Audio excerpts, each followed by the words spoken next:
అంటే ఇక్కడ మరి మన జెన్కోకు ఎందుకు ఇవ్వట్లేదు? కారణం ఇక్కడ అప్పుల వ్యవహారమా? ఏం జరిగింది? అంటే జెన్కో పెద్ద ఎత్తున సింగరేణికి బకాయిలున్నాయి. ఆ బకాయిలు చెల్లించకపోవడం వల్ల మేము మా సంస్థ నడపడం చాలా కష్టంగా ఉంది కాబట్టి ఎప్పటికప్పుడు ఆహ్, క్యాష్ పేమెంట్‌లో చేస్తున్నటువంటి ప్రైవేట్ సంస్థలకు మేము నాణ్యమైన బొగ్గు ఇవ్వగలుగుతున్నాము అనేది వాళ్ళు అనధికారికంగా తెలుస్తున్నటువంటి విషయం అది. హ్మ్. మరి ఎట్లా దాన్ని ఎట్లా పరిష్కారం ఏంటి దానికి? పరిష్కారం అంటే ఇప్పుడు సింగరేణికి కట్టాల్సినటువంటి బకాయిలను ఎంత ఎంత ఎంత? సింగరేణికి సంబంధించినటువంటి జెన్కో చెల్లించాల్సింది 27,000 కోట్ల రూపాయలు ఏదో బకాయిలు ఉన్నట్టున్నాయి. 27,000 కోట్లు. హ్మ్. ఎన్నాళ్ళది అది? గత 8, 10 సంవత్సరాలుగా పేరుకుపోయిన బకాయిలు అవి. మరి దాని నుంచి బయటపడే మార్గం లేదా? ఇప్పుడు ఎందుకంటే ఇంత ఇబ్బంది పడి బయట నుంచి మన దగ్గర బొగ్గు పెట్టుకొని మనం బయట నుంచి తెచ్చుకోవడం, ఎక్కువ డబ్బులు చెల్లించడం ఏమిటి? అంటే ఈ మధ్య కాలం లోపల మనకు అసలు యాక్చువల్‌గా ఏందంటే ఇక్కడ ఒక విషయం నేను వివరంగా చెప్పాలి. ఓకే. అంటే జెన్కో సింగరేణి కేవలము బొగ్గు ఉత్పత్తి సంస్థగా మాత్రమే మిగిలిపోకుండా విద్యుత్ ఉత్పత్తి రంగంలోకి ప్రవేశించింది. హ్మ్. అదే సమయం లోపల సింగరేణి బంగారము, రాగి, రేర్ ఎర్త్ మినరల్స్ ఇవన్నిటిని కూడా అన్వేషించి ఈ దేశవ్యాప్తంగా ఇంకా అవసరం పడితే విశ్వవ్యాప్తంగా ఎదగాలని చెప్పి సింగరేణి ప్రయత్నం చేస్తున్నది. అదొక శుభ పరిణామం. మంచిదే ప్రభుత్వ రంగ సంస్థ అట్లా కావడం మంచి పరిణామం. At the same time Genco కేవలము విద్యుత్ ఉత్పత్తికి మాత్రమే పరిమితమైపోయి ఉన్నది. ఎందుకు ఇక్కడ మన జెన్కో కూడా ఒకవేళ కేవలం విద్యుత్ ఉత్పత్తికి మాత్రమే పరిమితం కాకుండా జెన్కోకు అవసరమైనటువంటి మన బొగ్గు ఉత్పత్తి లోపలికి బొగ్గు గన్లను తీసుకోవడము, ఇంకా సోలారు ప్రాజెక్టులను, పంప్డ్ స్టోరేజ్ ప్రాజెక్టులను, బ్యాటరీ ఎనర్జీ సిస్టమ్ ప్రాజెక్టులను, అంటే ఈరోజు ప్రపంచవ్యాప్తంగా మార్పులు వస్తున్నాయి. ప్యారిస్ 2016 లోపల ప్యారిస్లో సమ్మిట్ జరిగిన తర్వాత మన కేంద్ర ప్రభుత్వము ఒక నిర్ణయం తీసుకున్నది. 2030 సంవత్సరం వరకు 500 గిగావాట్లు అంటే 5 లక్షల మెగావాట్ల పునరుత్పాదక విద్యుత్తు మనము తయారు చేసుకోవాలి.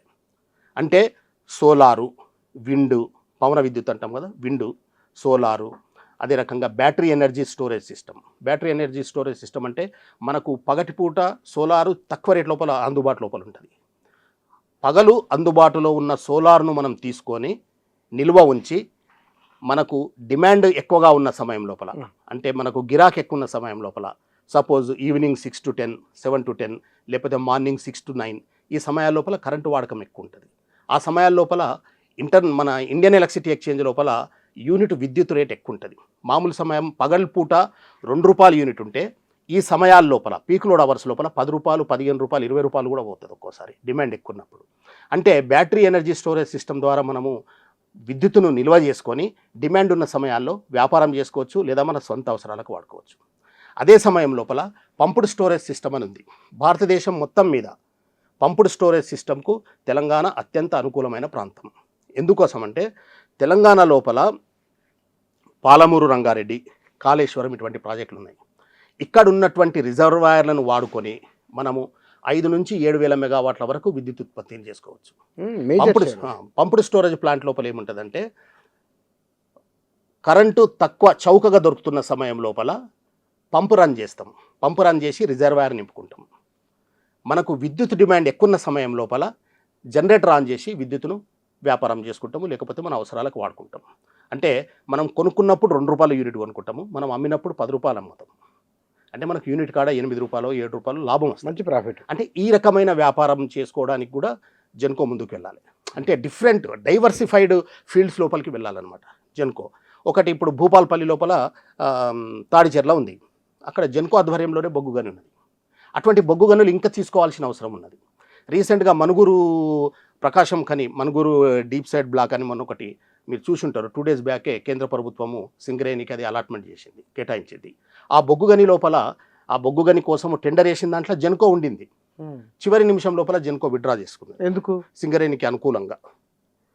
అలా అక్కడ క్వాలిటీ బొగ్గు మనకు భూపాల్పల్లి, మనుగురు లోపల చాలా క్వాలిటీ బొగ్గు దొరుకుతుంది అనమాట.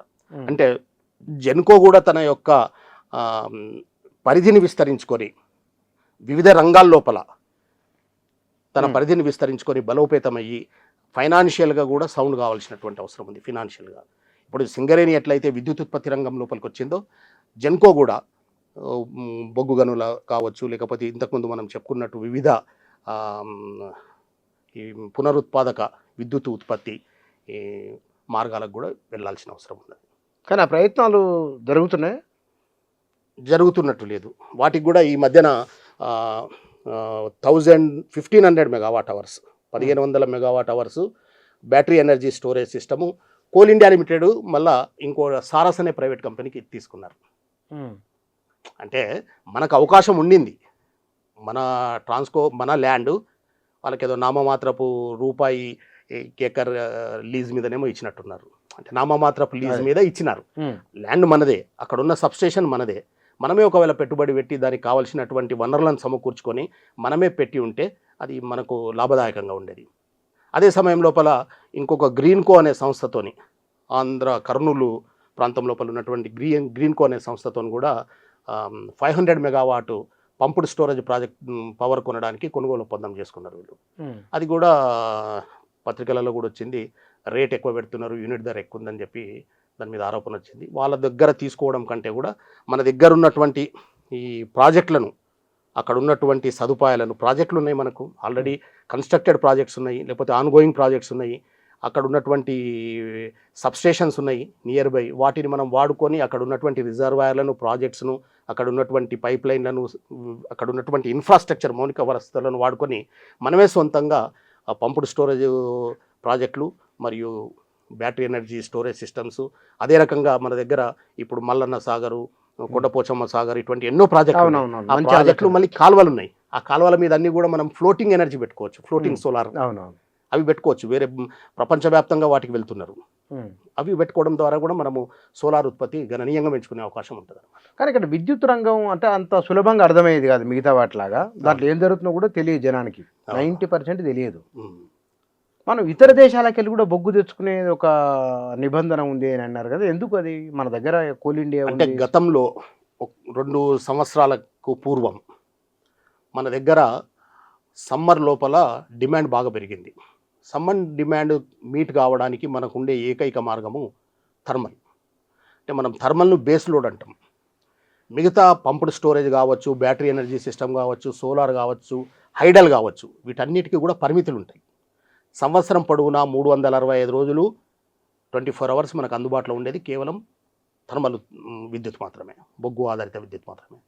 అయితే ఆ మధ్య లోపల బాగా టెంపరేచర్స్ పెరిగిపోయి, భూతాపం పెరిగిపోయి, ఎల్నినో అటువంటి పరిస్థితులు, ఎల్నినో కాదు కానీ అప్పుడు అటువంటి పరిస్థితులు ఏర్పడినప్పుడు కేంద్ర ప్రభుత్వం ఏం చేసిందంటే, థర్మల్ విద్యుత్ కేంద్రాలు విధిగా 10% విదేశీ బొగ్గును వాడాలి, ఇంపోర్టెడ్ కోల్ వాడాలని చెప్పి ఆదేశాలు ఇచ్చింది. అప్పుడు మన కేంద్ర ప్రభుత్వ రంగ సంస్థ అయినటువంటి ఎన్టీపీసీ కూడా 10 మిలియన్ టన్నులు బొగ్గును విదేశాల నుంచి కొనడం జరిగింది.